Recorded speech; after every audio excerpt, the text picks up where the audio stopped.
Guys, I am so freaking excited to see priests. I mean, it's a post-apocalyptic future with Catholic priests that fight vampires. Look, I even got a poster. Oh no, my poster. Dun dun dun dun dun. As many of you know, I am on a campaign to find out what your favorite movie is or your least favorite movie is so that I can review it for you. This review is brought to you by my good friend from high school, Maury Agami, as a least favorite movie. Let's keep having good times, man. So tell me, what is your favorite movie or least favorite movie? Please share below or tweet me at the MovieSlayer or on my Facebook page, Live Mastered Productions, and I'll review it for you as a special gift for watching my videos and dealing with me. Either way, let's get on with this review. Priest. So Priest is directed by Scott Stewart and is based off of the graphic novel that nobody's heard of by Min Woo Hyung. Priest. The screenplay was written by Corey Goodman, and he's good. The movie stars Paul Bettany, Cam Gigandit, Carl Urban, Maggie Q, and Lily Collins. And for a brief moment, Brad Dourif. Why is he in this movie? Well, why are any of these people, I mean, I can understand him, but why are any of these people in this movie? Guys, I went to this movie in 2011 as my amateur movie viewing self at the age of 21. And I was excited to see it. I had no idea who Scott Stewart was, and I have never been more disappointed in my life with a movie. And this movie is very special because it inspired me to do what I'm doing now, talk to you guys about movies. Now guys, I'm not just going to rip into this movie. I already did that. Believe it or not, I always want to enjoy a movie. Even when I know I'm looking at it and I'm like, this is bad. I'm still going to look for the positives. And so that's what I'm going to do with this movie. And to be honest with you, if I had a choice, I wouldn't know where the freak to start with this movie. So I'm just glad that I always start with the characters. Paul Bettany plays the priest. He doesn't have a name. That's what he is. He's the priest. A priest is some kind of species or chosen people that would fight vampires back in the dark days, in the Dark War, because that's never been used before. He's supposed to be set up as this really bad, awesome character, and Mom, shh, don't point. Mom, what's on that man's face? It's a tattoo.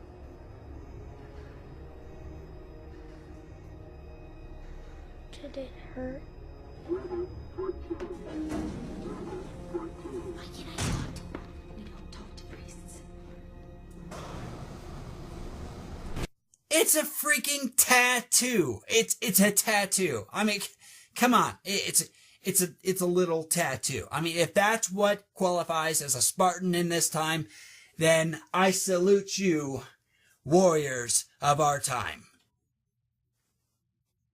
To be honest with you, that probably would hurt, but not this. It's just like a little pinch. And then you got the cowboy swashbuckling moron played by Cam Gigandit, or Gigande, or who the freak cares day, because why is he in movies? Just stop.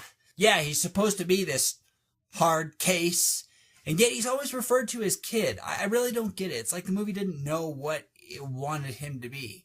It wanted him to be vulnerable, but it also wanted him to be completely invulnerable, which this movie countless times displays. Remember Legend of Tarzan? Yeah, he's dead. And then he's got this dumb, forced romance with a 14-year-old. Yeah, she's 14, okay? The movie says that she's 18, but that's the age you pick, man. You know, when they look 14, you're like, is she of age? Oh, she's 18, and oh, she's safe. No, this movie gets as close as it possibly can without entering the toy section at Walmart. You've got the villain played by Carl Urban. This movie tries to set up some kind of backstory for him in 2 minutes. No, Not 2 minutes, more like right over 1 minute. Yeah, that's how long the intro of the movie is. That's plenty of time for us to get to know our characters. There's a scene where he's doing this composy thing while there are explosions happening, and that would have been cool, except that the rest of the movie set him up to be, I don't know, stupid. And then there's a girl priest. They don't have names in this movie. If they do have names, I don't remember. Yeah, there's nothing interesting about her character. They tried to make her interesting, like when she's talking about dreams. What? Sometimes I dream about stuff. Also, nipples. Yep, that's about the depth of her characterization. And as I said, Brad Dourif is in this movie briefly, and he's a weakling. He's just a grunt. He's a little minion. Okay. All right. After you snatched the girl, a couple of nights later, priest showed up. Priest? And he was with this sheriff on a real hard case. I thought you said he was a kid. The acting.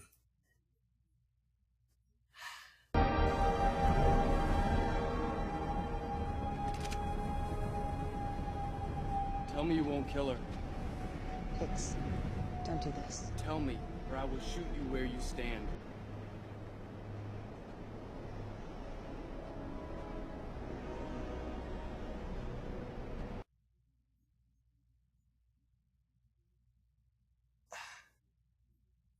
What are you in kindergarten? Are you 2 years old? Really? He's just like... Seriously, the poor line delivery and the bad acting, actually, I can't really attribute it to Paul Bettany. Definitely him, but not Karl Urban or Brad Dourif.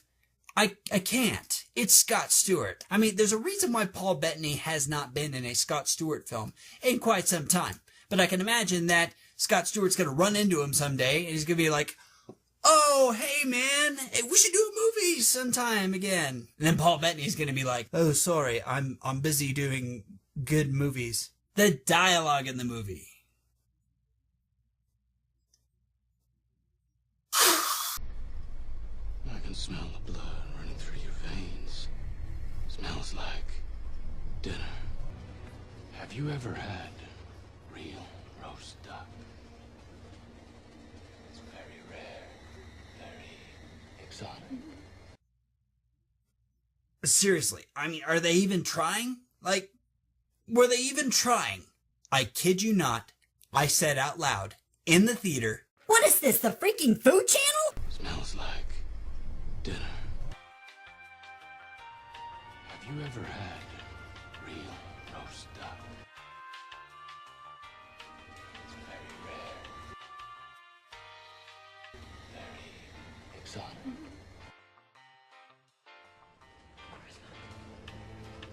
Try it. You'll never have better. I'm not one of those guys in the theater that talks a lot. I really am not. I can honestly say that is the only time that I have said something out loud and people heard it. It's going to be a massacre. Let me guess. It's gonna be a war. That does not make me a genius. Just makes me the bearer of common sense. Hey, at least they used one big word. They used systematic correctly. Don't remember where, but it's in there. Kudos to you guys. The story. You've got the humans, you got the vampires. The humans and the vampires don't get along. Karl Urban is a human vampire, and he's the leader of the vampires, and they're going to try and destroy humanity and take over the planet. I've heard this before. Haven't you? There's this one part with these confessionals that is pretty cool. Annoying, but cool.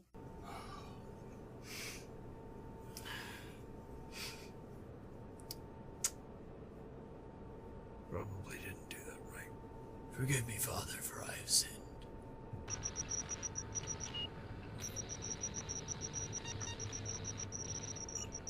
Yes, my son. I keep having the dream. It's about the war. Tell me more. It's the same dream. About the war. Tell me more. Well, it's about the war. Tell me more. It's a dream. I just told you. Are you even listening? Tell me more. Really? Tell me more. Really? So I'm gonna say that the movie has beautiful scenery, all right? And there's a great world built in this movie. There's a good movie somewhere in this movie. I just can't find the good movie. Because what with the beautiful scenery and with the good world building, when you've got terrible characters and you've got awful acting and atrocious dialogue, it's a real distraction, man. And it weighs the story down. On top of that, you've got a cliche story. Now, that's not always a bad thing. Sometimes you can make a cliche story interesting. I mean, you can't take this movie seriously. And yet the movie takes itself so seriously. And that's what makes it bad, is that it doesn't know that it's silly. It doesn't know that it's stupid. And so the movie just comes off as obnoxious. I mean, it really treats you like you're stupid. Like when the priest is about to go and get the girl, the cowboy swashbuckling moron comes in and he's like, I need to come with you. I need to do this. This is for me. I gotta go find her. I gotta go save her. And the priest is like, no, you're an idiot and you're a kid and no. But you know what Paul Bettany said? He said to himself, "Aye, if he can clean cut a bullet in midair with a knife, then I trust him. He's in." Why do I sound Australian? Guess what? He does it. He defies reality and he cuts a freaking bullet in midair with a knife and suddenly he passes the test. I fully trust him. Okay. There's a part in the movie where the priest finds out that Cam Gaganda, why are you in this movie day, admits that he's in love with this girl that they're going after. And so the priest says, you know, if we find her and she's infected, I'm going to kill her. And then the swashbuckling moron, he stands up and he's like, I'm not going to let you do it. I'm not going to let her die. I'm not going to fail her this time. But if she's infected, then isn't that... If she's infected... Love is stupid. Also, the movie explains that familiars or people that have been infected with a vampiric germ, they don't hurt anybody. What is this movie trying to be? Like, really? I mean, if they're not dangerous, then why are we at war with them? I'm really polarized on the fight scenes. Sometimes the fight scenes are pretty good, and the rest of the time they're terrible. In fact, the best part of the movie is when the girl priest, she cuts a guy in midair with a chain. Yeah, I know. They cut a lot of things in midair in this movie. You'll find that that's a recurring theme. But seriously, best part of the movie, I thought it was awesome. But then when you have stupid crouching tiger, hidden dragon jumping up on the rocks, bull crap, no. And something that Scott Stewart insists on doing in his movies is to try to be scary. Yeah, he considers himself a horror director. Not scary. And don't tell me that Dark Skies is scary. I mean, have you seen Signs? Have you seen Signs? It's Signs. But Signs was good. And it came out first. So booyah. But seriously, this is where I lost it.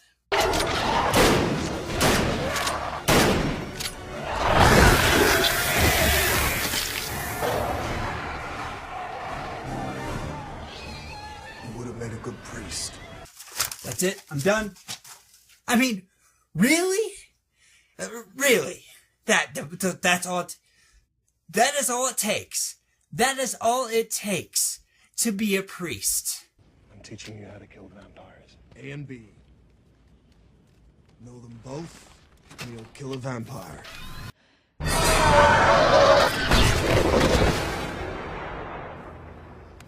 Point A, meet point B. Killing vampires, swearing unexpectedly, Not sure about the jailbait thing, but cutting bullets in midair, yeah, these are all prerequisites to becoming a priest. Predictability. I honestly, truthfully, penitently did not expect this movie to be this bad. Lastly, moral lesson. Among all the dookie in this movie, there is a message about how sometimes the church is wrong, but the people are right. And the movie actually does do a fairly good job at communicating this message. It's not a great job, but it definitely was a fine job. But it doesn't really matter. You know why? Because nipples and rocks. Guys, the movie doesn't take any risks, even though it does set it up for a sequel. Heaven forbid we receive a sequel for this movie, but at least we can end the movie on a good note when Paul Bettany says, The war is over! Priest! No. It's just beginning. all right, Paul. I'll accept it. Guys, the way that I've expressed myself in this review is exactly how I felt when I walked out of that daggum theater. But there's a lesson here. I taped it up. Now you may be asking, why, Damien? You hated the movie. And yeah, it's not a good movie. I still don't like it. But I am not a grouch. I'm not the film critic that when you go to see a movie with him, he's just automatically going to rip it to shreds. That's not me. I saw this movie 6 years ago, and over the years, I have watched it again and again, and I have found some good things in it. So it's not the worst movie in the world. Is it a good movie? No. But I want you guys to trust me. And so I'm going to put this movie a little bit higher on my list. I'm not going to put it high. It's still not a favorite, but I'm going to put it at number 377 on my list. So Priest, don't go see it. I mean, if you want to have dumb fun and lose a couple of brain cells, sure, go check it out. But just don't. But if you've had the misfortune of already seeing it, or if you just don't listen to my review because I could be full of crap and maybe you just really are going to love this movie, then please share below what you thought about it and where it falls on your list. Because I actually, believe it or not, care to know. And if you want to subscribe, just click your favorite of those 4 terrible fantasy movies of our day and age, and you'll be good to go. Otherwise, just hit that daggum subscribe button, and I will see you next time on MovieSlayer.